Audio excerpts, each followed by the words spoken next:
Today is the 2nd of September 2018, and we've come to a celebration at the Koinonia, 14 acres. And what's happening today is celebration of one of the sisters here taking her final vows. And we're going to go in and interview a few people and see how things are doing. There's the taco lunch line being served, and a good crowd, people from Simi Valley and Thousand Oaks, all the places that the Koinonia group has served. Plenty of parking and plenty of cars in the parking lot today, just south of Aliso Canyon Road. This is the tent that they have, and they have just finished celebrating Mass. And now all the people are getting ready for taco lunch and music. Monica, what a great day. You're celebrating your perpetual vows. Yes. Now tell us a little bit about what that means. To me, Yeah. that means that means a lot, because it's basically, my whole life that I can say, I give everything to the Lord. Yeah. So that's forever. It's not anymore, yes or no. Not decided, or now it's sealed and it's for sure. This is where the Lord has called me, to the virginity, docility, and transparency. And there's plenty of work to do here too. Yes. Look at all these people. Beautiful, yeah. That came out. Yes. Tell me about your background. You're from Mexico. Yes. Which part? León, Guanajuato. Okay. Yes, my parents were born there. And I was born in Anaheim, but I grew up in Minnesota. I see. And when the Lord called me, I was in Minnesota. I see. Well, you went back there for your real profession of your perpetual vows. Yes. And the founder of Koinonia came. Oh yeah. Yeah, that was a great gift to have him there. Because he's, he has his age. Yeah. And it was beautiful that we could celebrate there, because that's, like I said, that's where everything started for me, Sure. So I met the Lord. Personally, I had this encounter with him. And it changed my life to the point that, I gave marriage, I gave, a job that I could have, or, a husband, a family. Sure. And the Lord called me here, so it was beautiful to have it there in Minnesota to celebrate my perpetual vows. With the founder, with my grandparents, my uncles, my cousins. That's friends. Sounds great. And then for the second celebration, you went back to Mexico. Yes, I went to celebrate with my family, with my mom, my brothers and sisters, my other family, that they're a ton. So we celebrated there with the Mass. Yeah. And now out here in Acton. Yes, now we're here in the land, the promised land. I've been here in California for 7 years. Okay. Yes, and yeah, with the people that are here, so I wanted to celebrate with them. The community. Well, I talked to some of them, and they're very enthusiastic about your work. Yeah. Well, they saw me when I came here, so I still had my long hair, I see. The first walks with the Lord. I see. Well, what do you think of this area for proselytizing for the faith? Do you see a big need? Yes. Everybody needs the Lord. Everybody's thirsty and hungry. Yeah. Hungry for the Lord. And it's great because, we have an oasis, and it's in the desert. Yes. So it's the best place where, people can come and be fed and just stay together. Have a beautiful environment of friendship. So do you plan to have retreats here, more retreats and things like that? Yeah, that's kind of the plan. kind of the idea, huh? Yes, we had one for youth, for couples, for musicians as well. Yeah. A David retreat. That was great. You know, for the music. Sure. For anybody to be a leader, who wants to be a leader. It's a good one. A leader.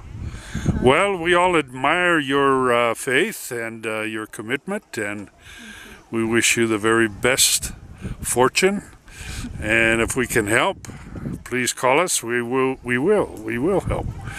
So, congratulations. Thank you so much. You're welcome. And I'll be praying for all of you. We need that more than anything. Sometimes we forget that as we're scurrying around. And I need prayers as well in order to continue this walk with the Lord faithfully. Sure. Will do. La gloria, ma tu nombre Jesús.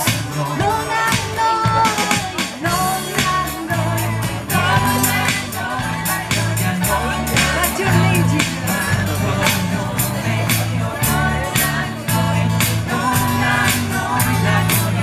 Stand with me.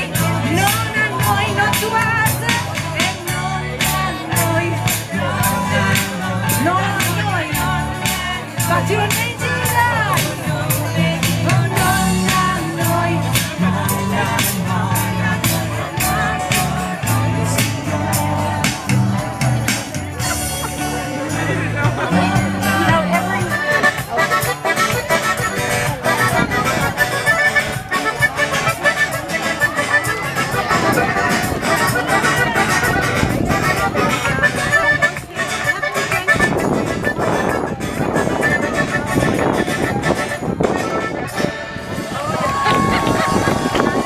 This is the front gate to the Koinonia property in Acton, where they have great plans to build multiple buildings, to give retreats, and to house their sisters and brothers and married couples. Ribbons of the shed is for the tractor. That will be on the what we call the easterly boundary. And then just through the olive trees is a glimpse of a fence. That will be the southern boundary. I see. And then there's a small looking like brush in a camel color right there. That will be the southwest boundary. And then it will flow this way. I see. All right. So we're the 13th. I've got the surveyor coming out to give me the topography of the whole property. Right. Above sea level. All right. Right. And then right here, where this horse corral is going to be a red-colored New Hampshire style barn with a gramble roof. So that will break the actual consecrated community up there with the actual chapel and the library with the laundry room underneath, daylighted. And then there are two resident for the sisters and the brothers right there, two separate buildings. So three buildings total, four buildings. 4 buildings total. Yeah. And they will be obliquely placed to whereas the windows can't view into the other windows. For the privacy of celibacy, etc. Okay? So then we're going to, I'm reaching out to that metal maker that I've seen in Acton, and I have a 1.5 times John the Baptist going to be made out of a metal that will be then eventually turned patina inside of a fountain in the plaza of those actual buildings.